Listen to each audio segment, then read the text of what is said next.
The San Diego City Council votes to keep industrial tents for homeless residents open through the fall, but some council members question the high price tag. But frequently, police officers are in those meetings listening to what's being said, and some members of the review board have said that this is somewhat intimidating. A new report finds inadequacies on how a board handling complaints against police operates. Lived in enemy territory forever, it seems like, and so we're used to it. You just have to keep fighting because you have to keep fighting. And we check in with some San Diego women who tell us what it's like to be red in blue territory. KPBS Evening Edition starts right now.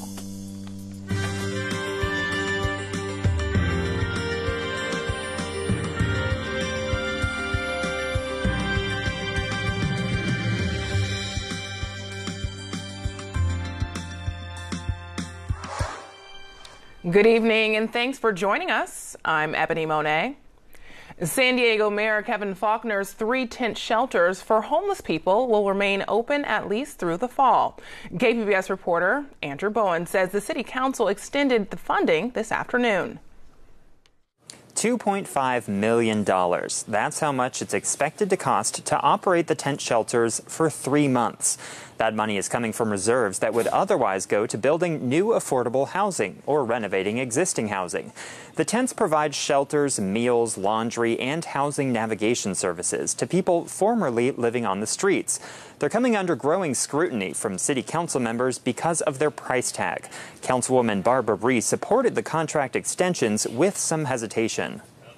You know, as chair of the Budget Committee, I am concerned about the best way we spend our money on addressing the homeless issue, because at the rate we're spending this money, it's not a sustainable model. Data from the shelters show only 10% of the occupants are exiting the shelters into permanent housing. Councilman David Alvarez was the only vote against the tents, calling them a failure. It's been a tremendous waste of money. I wouldn't say that spending $4 or $5 million on getting just roughly 100 people housed is a success. Now, an outside consultant is conducting a review of the shelter's effectiveness. That report will be presented to the City Council later this summer. Andrew Bowen, KPBS News. San Diego Mayor Kevin Faulkner is pushing a program aimed at boosting middle-income housing. The Middle-Income Housing Density Bonus Program got its first hearing at a City Council committee meeting on Monday. The program would allow developers to build more homes on a plot of land if they agree to keep a fraction of them affordable to middle-income renters. Councilman David Alvarez says he's open to the program as long as it doesn't further segregate the rich from the poor. I would like communities in other areas, particularly wealthier communities, to make sure that we're also allowing for those mixed income types of developments. City officials are working on improving protections for low-income renters. The program is expected to go up for a final vote at the full council meeting next month. In a new report, the county grand jury says the board responsible for reviewing complaints against San Diego police officers is not so independent. KPBS reporter Matt Hoffman says the grand jury is recommending changes that would make the board's work more transparent. San Diego's Community Review Board on Police Practices looks at complaints brought against SDPD officers, but We don't know that they actually get to see all of the complaints because everything is processed through internal affairs. Grand Jury Foreman Jeff Bryson says the board, known as the CRB, only looks at results of internal investigations. There are citizens in the community who feel that it should be an independent investigation done by a community review board rather than having to depend upon looking at the results of an internal affairs investigation. The report found the CRB is supposed to have 23 members, but is down to just 15 now. It faults the city with failing to appoint new members since December of 2016. Something that's been on the back burner and pushed down the road multiple times. The grand jury also says the board has the right to meet in closed session. But frequently, police officers are in those meetings listening to what's being said, and some members of the review board have said that this is somewhat intimidating. Mayor Kevin Faulkner's office says the city has been working to update the CRB's operating procedures and streamline the appointment process, something they hope to bring to council this summer. The grand jury's report recommends granting the CRB subpoena powers and the right to conduct independent investigations. The city has 90 days to respond to the findings and recommendations. Matt Hoffman, KPBS News. Another grand jury report says San Diego City staffers wasted hundreds of thousands of dollars mishandling the Mission Valley Stadium site. Last year, the city paid Fox Sports $125,000 to manage the naming rights for the stadium, something the San Diego County grand jury says could have been handled internally. While staffers say they didn't have the know-how, the grand jury says a simple internet search would have revealed how much naming rights are worth. And this grand jury also says staffers should not have outsourced the selling of box seats. The city has 90 days to respond. The city of Carlsbad is backing the federal government over California's sanctuary state law. The city council has voted 4-1 to support the government's lawsuit against California for its law prohibiting law enforcement from sharing immigration information with federal agents. Escondido and the County of San Diego have also recently voted to oppose the state law, while National City Chula Vista and the city of San Diego have supported it. The action Tuesday will not have any immediate effect on law enforcement in Carlsbad, and council members stressed the importance of continuing to follow all state laws. National City teachers moved one step closer to walking off the job. 90% of union members voted to authorize a strike. They plan on releasing more details on what that means and how it could affect classes tomorrow. This comes after 5 months of negotiations over pay and school supplies. Classes in National City ended for the end on the year, June 4th. The latest in the controversy surrounding high caliber horse rescue now involve the group's participation in the Valley Center Western Days Parade. Organizers have asked High Caliber not to bring its horses to Saturday's event. iNews Source reporter Nicole Tuyao has more. More than a dozen people showed up to a public meeting last night to oppose High Caliber Horse Rescue's involvement in the town's Western Days Parade. Parade participants are concerned about a contagious disease called strangles spreading to their own animals. 5 former High Caliber volunteers told iNews Source the organization has been hiding a strangles outbreak for months, though recent visits by the Humane Society have found no evidence of the disease. In a Facebook post, the Western Days Board of Directors said it has the right to disqualify any horse that was exposed to a communicable disease in the past 12 months.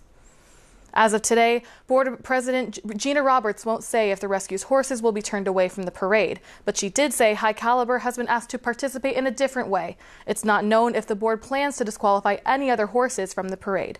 For KPBS, I'm iNews Source reporter Nicole Tiao. Many likely California voters are still on the fence about who should lead the state once Governor Jerry Brown terms out this year.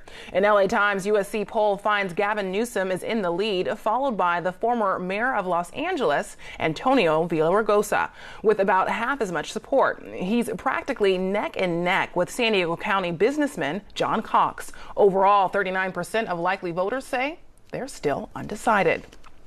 2 uncontested elections may be contested after all. KPBS education reporter Megan Burke says 2 San Diegans may have qualified as write-in candidates for the San Diego Unified School Board. Tom Cayley Inouye and Marsha Nordstrom say they have 200 signatures, enough to qualify them as write-in candidates for school board.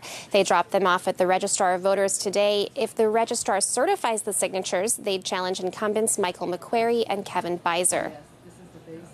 Humbling to have that many people want to support you and ask you to be a voice for kids and teachers.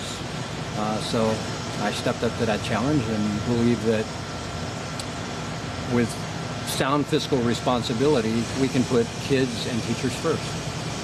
I've been talking to a lot of parents. I'm a parent myself, and have had questions with the school board and what's been going on in the schools. So one of the biggest issues that we have is that we're not getting the answers, or we're getting answers after the fact.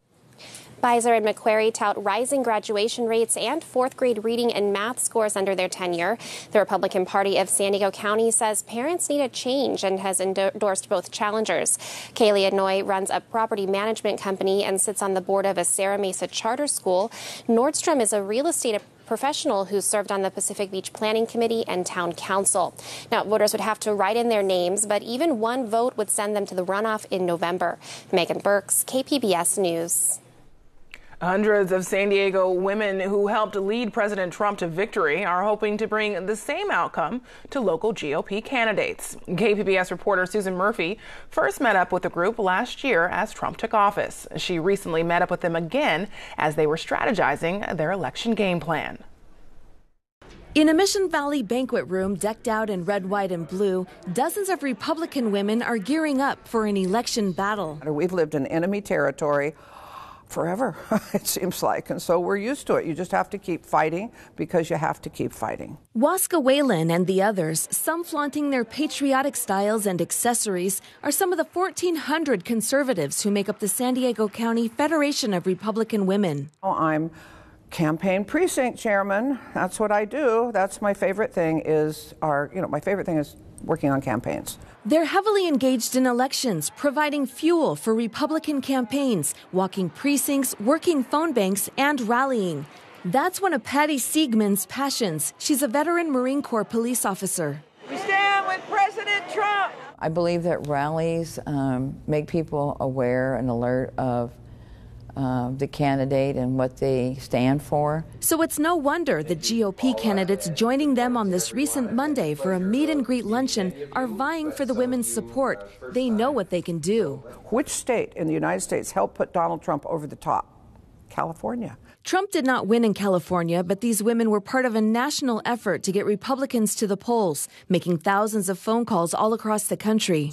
I think it was 200,000, 300,000. I don't know. It was a lot of calls. With election season kicking into full gear, the women are energized and organized in their mission to bolster the red. I just want to win. Whalen is helping to lead their efforts with a close eye on local congressional races, especially the 49th seat that stretches from northern San Diego County to southern Orange County. It's currently held by Republican Darrell Issa, who plans to retire. We have to hold that seat. That is the key to Nancy Pelosi becoming the Speaker of the House, is that seat and the ones in Orange County. She's confident in her winning strategy. We're going to work in the 49th, whether we can vote in the 49th or not. We're going to have ladies going up there, carpooling up there to work on the phone banks. But the women admit there's plenty to worry about amid a wave of activism and protests among liberals over President Trump's initiatives, from immigration and the border wall to taxes and gun control. And Republicans represent a minority in the county's Democrat majority region. The latest voter registration numbers in San Diego County, recorded in April, show Democrats outnumbering Republicans by nearly 8%. In my lifetime, I don't remember this many people being opposed to each other as they are now. Lifelong Republican Marilyn Rogers is disheartened over the nation's divisiveness. USA! She says to avoid confrontation, she's become more sensitive in going out wearing her sparkling GOP elephant earrings and pins. I do have friends who have not quite quit speaking to me, but have problems communicating since Trump got elected because they are so afraid or have been brainwashed that he's destroying things. Whalen also chooses her battles carefully. I talk to people, but I probably wouldn't go into a restaurant with a big Trump sign on. Somebody might, there's steak knives on the table, right? But the women remain steadfast in their support for the president, and they're encouraged by the things he's done. He stands for everything we believe in, everything. He's not perfect, but I think he's exactly what we need right now. And they're hoping that with their help, Republicans will come out strong in November's general election. Susan Murphy, KPBS News. District 8 is the only San Diego City Council contest without an incumbent running this year. Candidate Antonio Martinez sits on the San Ysidro School Board as a trustee. KPBS reporter Jade Heineman chatted with Martinez about his campaign. So I've got to ask you, what are your priorities for District 8? I think for far too long, as a lifelong resident of District 8, I know that a lot of the things that we want in the community that we're asking for as community members have not been accomplished. And these are basic needs that a lot of other communities take for granted. These are sidewalks that, haven't been built so kids cannot walk safely to school. These are lack of lighting, so safety is a concern in a lot of neighborhoods. These are parks and open space that haven't been built, which for me, we talk about creating healthy communities, safe communities. We need open space for families to be physically active and healthy. So honestly, we need our fair share, and I'm running to be that fighter to guarantee that our communities get our fair share. Now, Councilman Alvarez has been the lone no vote on the council on a number of homeless initiatives. He voted against setting up shelter tents and creating a storage facility in Sherman Heights, among others. How would you have voted in those issues? I would wish that if I was a council member, a situation like that wouldn't have happened. The fact that you have a homeless storage facility 1 block away from an elementary school is outrageous. I also feel that when it comes to it, voting no might be admirable, but the reality is that you shouldn't have been in that situation. And frankly, what I would want to do is make sure that when situations come like that, homeless storage facility is a great idea. 1 block away from an elementary school, bad idea. So, I would hope that it wouldn't come to that. And Councilman Alvarez did team up with Republican Councilman Scott Sherman last year to come up with a detailed set of initiatives to reduce housing costs. What specific ideas do you have to tackle housing affordability? Well, we need to streamline the process to develop housing and focusing on affordable housing, because I think a lot of times when you talk about families that want to buy a home can't because it's too expensive. So I think ultimately when it comes down to it is obviously streamlining the process, making sure that families can buy a home. And more importantly, again, when it comes to the homeless crisis, we need to start focusing on wraparound services to get individuals the help they need. And what about public transit and biking options in your district? How do you plan to improve those options? One of the great projects that I support completely is the Border to Bayshore Bikeway, which essentially not only provides more opportunities for biking, but also connects communities, especially in the South Bay. But I think ultimately we got to focus on, what are we not doing? I mean, if you talk to somebody in San Isidro trying to get to, say, East Chula Vista, it's going to take a long time in the taking the bus to get there. And really, we got to create more efficient options to connecting our communities. So let's start focusing on how do we create a transit system that works, especially for individuals in the South Bay. And the San Ysidro School Board, which you sit on, paid former Superintendent Julio Fonseca $1 million for about 2 years of work, making him the second highest paid superintendent in the state. David Alvarez said that pay speaks to the incompetence of the school board members who were either misled or blatantly gave away this type of package deal. Was the pay evidence of incompetence? I want to make sure that, obviously, one, if the result was in terms of him being later criminally charged, we're going to go after the money. We're going to get the money back. But I think ultimately when it comes to the buyout, I feel that the board made the right decision, because ultimately the alternative would have been a costly lawsuit that would have spent more money trying to recuperate or trying to basically essentially get that money. Then the interim replacement also allegedly deceived the board too? No. Well, honestly, I don't know about that. I haven't seen that, but I do believe that, again, what we need to do is focus on how do we allocate the money appropriately and how do we get it to where it belongs, which is our kids. And looking at your stance on issues, where do you most disagree with your opponents? I would just say, for me, I want to make sure that when I'm getting things done at City Hall, I'm not just saying I'm going to get it done. I want to work to get it done. Frankly, I've had the pleasure of having a lot of community support, a lot of support from individuals like police officers, teachers, firefighters, all supporting my campaign, carpenters. So for me, I want to make sure that we have the community obviously advocating for our fair share, but that we actually also get it done. I don't want to just say I want to get it done. I want to advocate to get it done and resolve a lot of problems that we've been asking for years. All right. Thanks for joining us. Thanks. I appreciate it. Bye-bye. All right.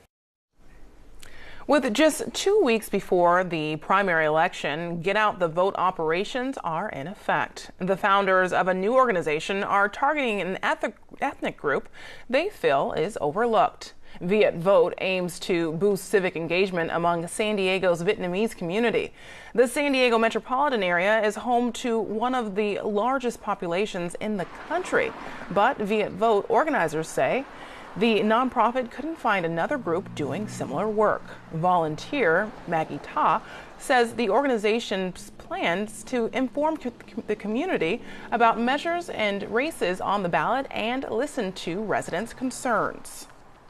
What are our goals? What are, as a community, what are things that are important to us? The group's first public event is tonight. You can find out more on our website at kpbs.org. The deadline to register to vote in California was yesterday, but if you missed it, there's still another option to have your vote counted this year. KPBS reporter Claire Tragesser explains.